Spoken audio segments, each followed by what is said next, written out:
तरसा अरे वो मोला छोड़ के कहाँ तक गे। तरसा अरे वो मोला छोड़ के कहाँ तक गे। मौका देना रे तोला छोड़ के कहाँ मैं जाऊँ।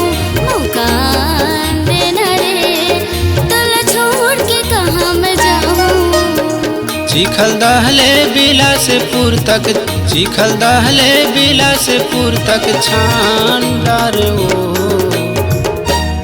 मौका देना रे तोला छोड़ के कहाँ मैं जाऊँ। तरसा अरे वो मोला छोड़ के कहाँ तक गे।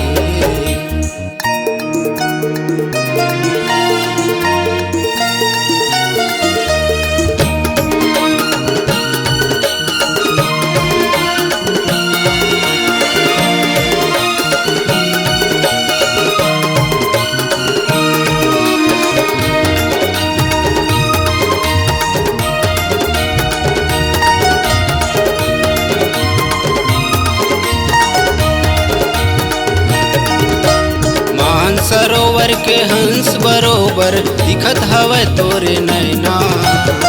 ऐसे लागे देखी के मोला वो के मन बेचैना।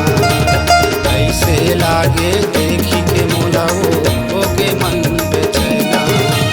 हरना चकाले हथनी तक मैं, हरना चकाले हथनी तक मैं ढूंढ डार वो। तरसा अरे वो मोला छोड़ के कहाँ तक गे। मौका देना रे तोला छोड़ के कहाँ मैं जाऊँ।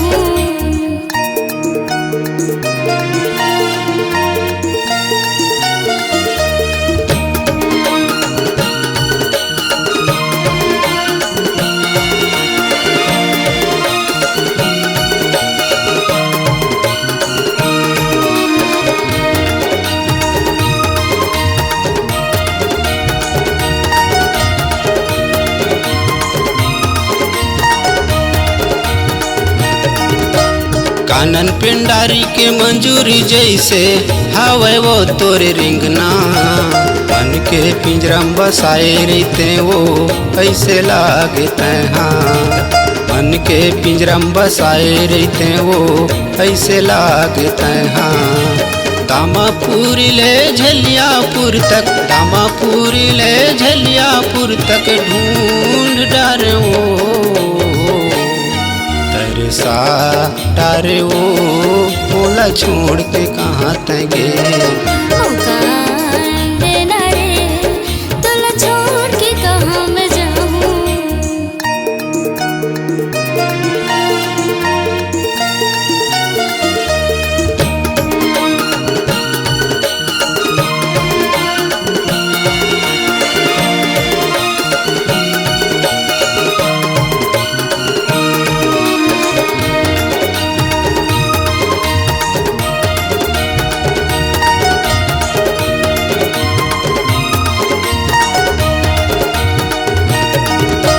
फूल बगिया के भौरा जैसे पड़े हवा बिना पाखी। आके मोला सहारा तय दे देवो जैसे पेड़ के पाती। आके मोला सहारा तय दे देवो जैसे पेड़ के पाती। चंदा रात माँ जुगनू जैसे, चंदा रात माँ जुगनू जैसे अंधियार कर देवो। तरसा अरे वो मोला छोड़ के कहाँ तक गे। मौका देना रे तोला छोड़ के कहाँ मैं जाऊँ। चिखल दहले बिलासपुर तक, चिखल दहले बिलासपुर तक छान डार वो।